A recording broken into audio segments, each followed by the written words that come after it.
Masih di satu meja The Forum, saya meneruskan Pak Susno. Pak, masih dalam pertemuan yang heboh itu soal gangguan sampai tadi Pak Prabowo menyampaikan bahwa kalau mau mengganggu nggak suka jangan ini ketemu 2029.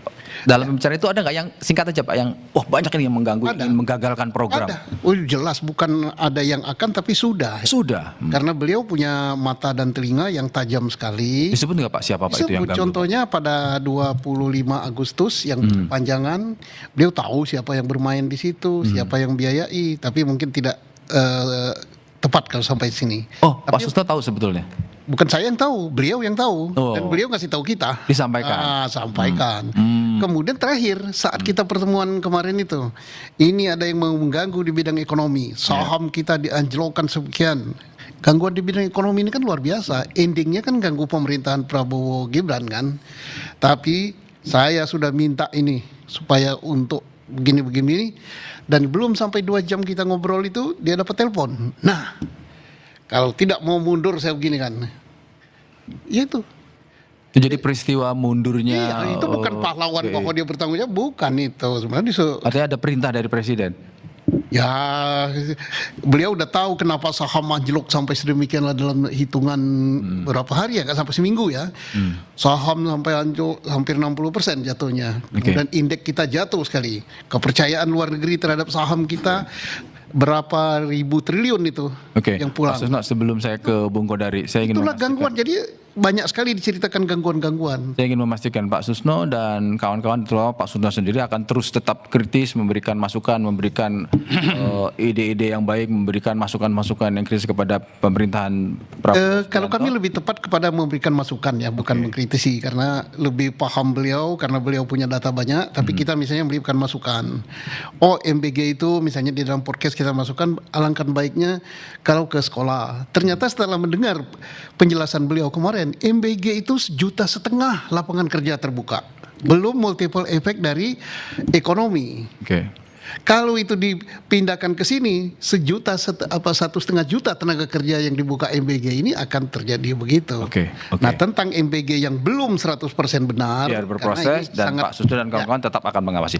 Bung Kodari, dari pertemuan, dari penjelasan bahwa ini soal terminologi bukan oposisi tapi memberikan ruang, sebetulnya ke depan apa yang akan dilakukan oleh Pak Prabowo dalam kaitannya menyukseskan tapi juga melibatkan dan membuka partisipasi publik seluas-luasnya kepada siapapun kelompoknya?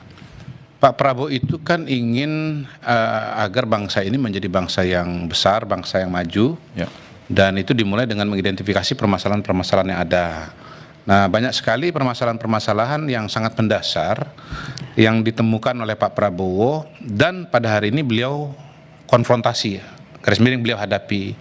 Ada masalah stunting, masalah kekurangan gizi, ada IQ masih rendah, ada kurangnya fasilitas pendidikan. Tapi itu semua kalau mau diperbaiki tentu membutuhkan biaya. Nah, karena itu perlu strategi untuk mencari pembiayaan, mulai dari hilirisasi, termasuk juga ini sambil menyelam minum air nih ya, sambil menegakkan hukum, sambil beres-beres ya, semua hal yang tadi bermasalah itu kemudian ya potensi keuangan pendapatan negara itu diambil dari situ gitu. Jadi banyak cerita yang selama ini kita nggak ketahui, tapi beliau tahu, under invoicing misalnya tadi terkait dengan sumber daya alam, sumber mineral. Kemudian saya kira yang paling fenomenal adalah bagaimana ternyata bisa sampai 4-5 juta hektar lahan kita itu adalah ilegal. Saya kira itu siapapun akan 9 katanya nanti. Siapapun akan mengatakan pasti itu dahsyat ya, dahsyat tidak terbayang, dan ini suatu tindakan dan keberanian yang luar biasa dari Presiden.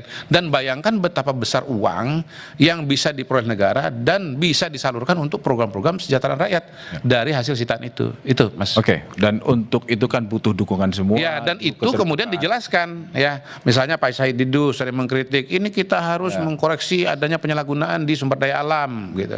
Ya, diceritakan Pak Prabowo, itu kita punya pandangan sama dan itu saya kerjakan. Sudah 4 juta, akan 9 juta, duit yang sudah masuk sekian. Saya ke Cynthia.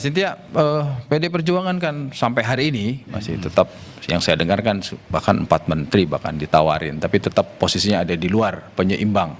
Apa yang akan dikerjakan oleh PD Perjuangan? Harusnya sebagai partai yang di luar adalah men-challenge terus, memberikan masukan, melakukan ide-ide yang baik. Gimana? Ya kami kan sebagai penyeimbang akan mendukung tadi kebijakan-kebijakan yang pro rakyat. Sepanjang itu pro rakyat kami akan mendukung.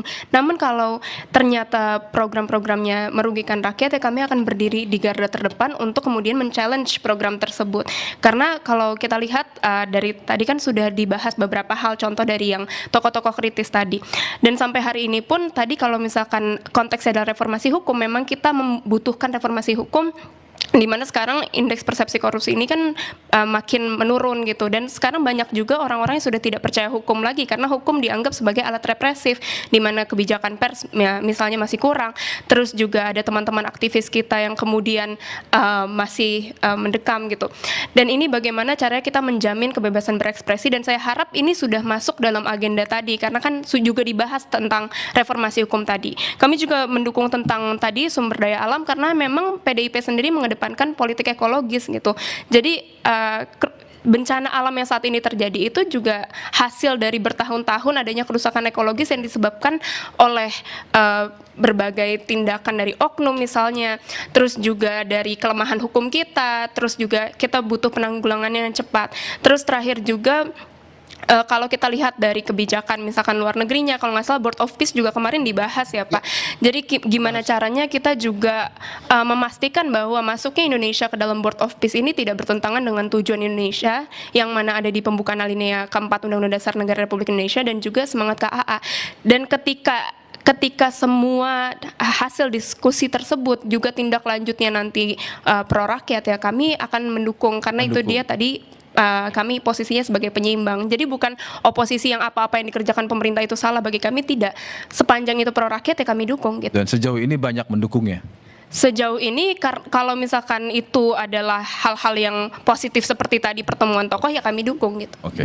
Bung Faldo, Ya.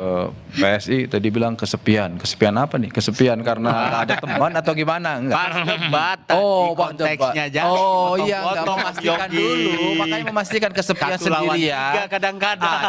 Atau memang pokoknya ada atau tidak ada kawan, PSI terdepan Prabowo Gibran. Iya, kita kan pada prinsipnya kita tegak lurus pada Pak Prabowo, dan bersyukur kita mendapatkan tempat lah PSI di pemerintahan ini. Kami melihat bahwa pemerintahan Pak Prabowo punya arah yang jelas, tegas, masuk akal, rasional, caranya masuk akal, cara cari jalan keluar pun masuk akal.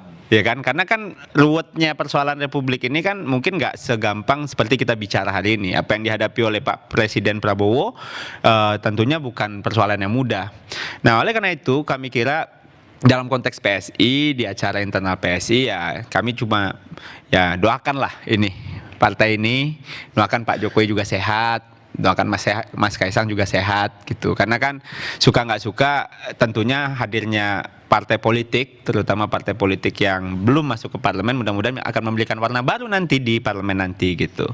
Kita juga punya keresahan yang sama banyak partai lain, tapi tentunya kami tegak lurus lah dengan Pak Prabowo Termasuk dan Pak Gibran. kesamaan isu mendukung yang baik dengan PD Perjuangan juga nggak apa-apa kan? Bukan hal yang tidak mungkin kan? Ya mungkin sama mendukung, tapi cara mendukungnya pun beda gitu. Oke. Karena kan menyeimbangkan. Kita dukung aja sudah. Oke. Thank you Bung Faldo, terima kasih Cynthia, terima kasih Bung Kodari, terima kasih. Terima Pak kasih. Kusno.